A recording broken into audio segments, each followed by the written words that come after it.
అట్లా నిరుద్యోగ వృత్తి గురించి అడిగాను.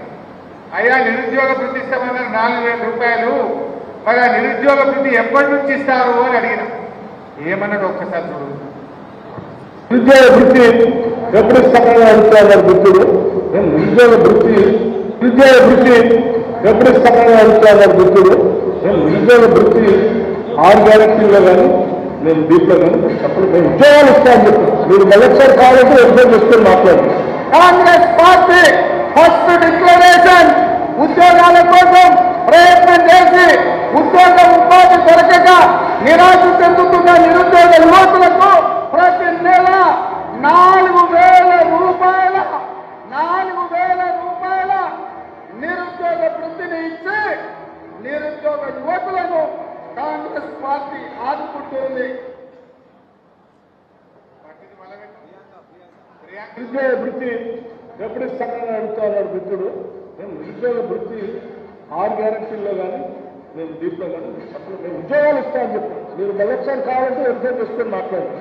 కాంగ్రెస్ పార్టీ ఫస్ట్ ప్రియాంక గాంధీ కారణం చెప్పింది లేదా తరగతి చూసింది కదా.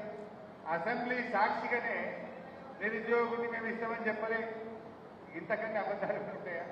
రేపు జనం ఒప్పుకుంటారా?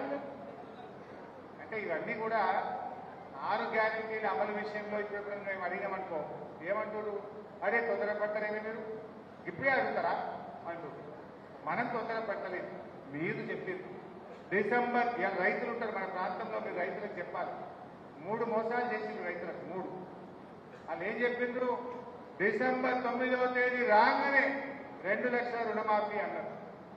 మేము రాగానే 15,000 రూపాయల రైతు బంధు అన్నారు, మోసం చేసింది. మేము రాగానే మీరు వడ్లమ్ముడు ఆపుకోండి 500 బోనస్ ఇచ్చి వడ్లు కొట్టమన్నారా లేదా? 3 మోసాలే కాదు. వడ్లు కొన్నారా?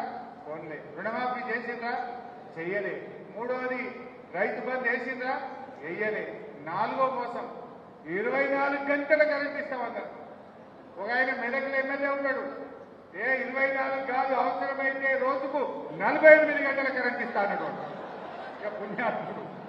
మరి ఇవాళ ఊళ్ళలో పోయి మీ ఊళ్ళలో మీరు అందరూ రైతులే వస్తున్న అదే 24 గంటలు. పొద్దుగాల 2 గంటలు పోతుంది, పొద్దుకి 6 గంటలు పోతుంది, మధ్యలో గంట పోతున్నది. రోజుకు 14 గంటలు 15 గంటల కరెంటు కూడా వస్తలేదు. అంటే రైతుల విషయంలో కాంగ్రెస్ పార్టీ 2 నెలల్లోనే 4 మోసాలు చేసింది రైతులకు. 24 గంటల కరెంటులో మోసం, రైతు బంధులో మోసం, వడ్లకు బోనస్ లో మోసం, 2 లక్షల రుణమాఫీలో మోసం. ఈ విషయాలను మీరు దయచేసి రైతుల్లో గ్రామాల్లో చర్చ పెట్టాలని చెప్పి నేను మీ అందరినీ కూడా ఈ సందర్భంగా కోరుతా ఉంటాను.